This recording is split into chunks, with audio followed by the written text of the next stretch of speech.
Nobody wanted to be friends with me because I looked different. I looked like the color of poo, or like having hairy arms, which everyone else, all the other girls had hair too, but their hairs were blonde, so you can tell.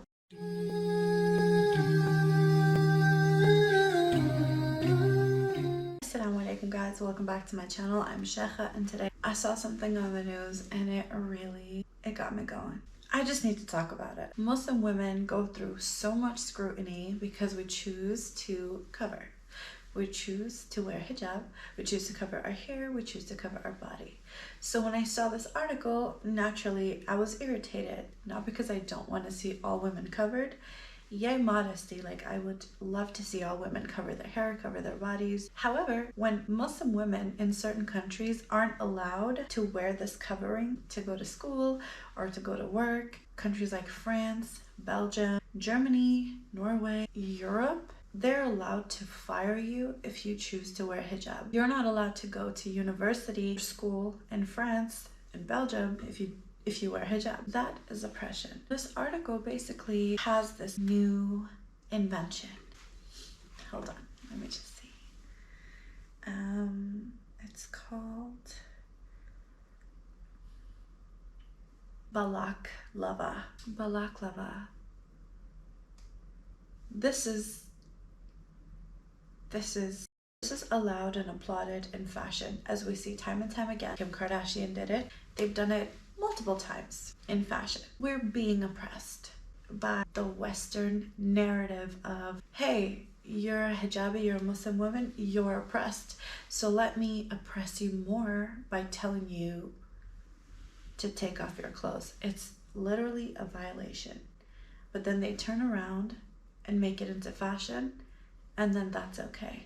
The hypocrisy. And if you're Muslim and you're an apologist for the secular system that's systematically oppressing us Muslim women, it's women who are suffering.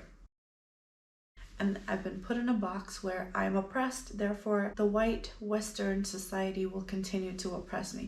If you're offended by me using that word, you're a part of the problem. The problem is not being black, white, brown, whatever.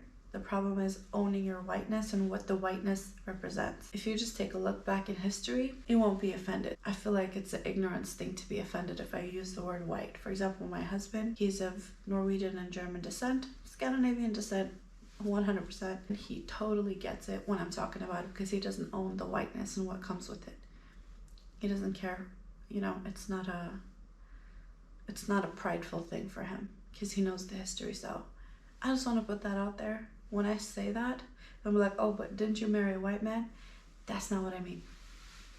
Enough is enough. We have to protest. Muslim women, our hijab is not a sign of oppression. Our hijab is not fashion for those who oppress us, yet choose to look like us. We've been stripped of our culture since day one, since colonization. They've taken our culture, they've taken everything that we have of resources, yet called us to savages. I was watching Vikings with my husband. The truth of the matter is the Middle East was like super civilized, had it all figured out, bathed, were clean, like women had their rights and everything. Meanwhile, in like England and Scandinavia and Europe, people was cavemen. Came to everybody else's country, stripped everyone from everything, and was like, yeah, third world country. And now it's like been going on. That's what's like so crazy. It's been going on. It's going on forever. Here we are. All these like shows on Netflix with the Muslim girls, same narrative every single time. She hates her religion, she hates her family, she hates her headscarf, secretly drinks, secretly has a boyfriend, secretly takes her hijab off at school, gets saved by a white guy who's gonna be her boyfriend. And the narrative that's being pushed to our young, content that the young Muslims consume today, it's very brainwashing into hating themselves and hating everything about their deen that makes them unique, that makes them beautiful. I was totally made to hate my culture as a child. I was the only brown kid in a predominantly white town. When I grew up here in the 90s, there was my family and like 2 other families that were brown that lived here. I was made fun of every single day for my lunch because it's smelly, till the point where I would lie to my mom and throw the food that she prepared for me, not bring it to school so that it wouldn't smell, and then sit there and be hungry the whole day. Lunch breaks, I would spend it in the toilet by myself so that no one would know that I didn't have any food. Nobody wanted to be friends with me because I looked different. I looked like the color of poo, or like having hairy arms, which everyone else, all the other girls had hair too, but their hairs were blonde, so you can tell. The fact that I had like big curly hair, I started straightening my hair to look like all the other girls. I didn't understand why they were so freaking skinny and my legs were the size of their arms, and I always thought I was overweight when in fact I was just curvy for having big lips. They kept calling me monkey lips, all these things that they now pay for. And then I saw this article and it pushed me over the edge. I was like, nah, it's enough, because this isn't fashion. This is our identity. This is my pride and joy. This is my identity, and it took me a lot of years to find the uniqueness in my background and be proud of where I'm from. I'm glad I stopped watering down who I am, and I stopped seeking validation from white people.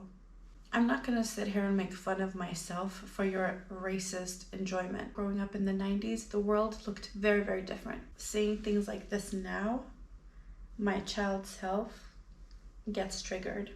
It is not okay when you force it off of our heads for wanting to go to school or work with it and make us choose between having education, a job, or a hijab.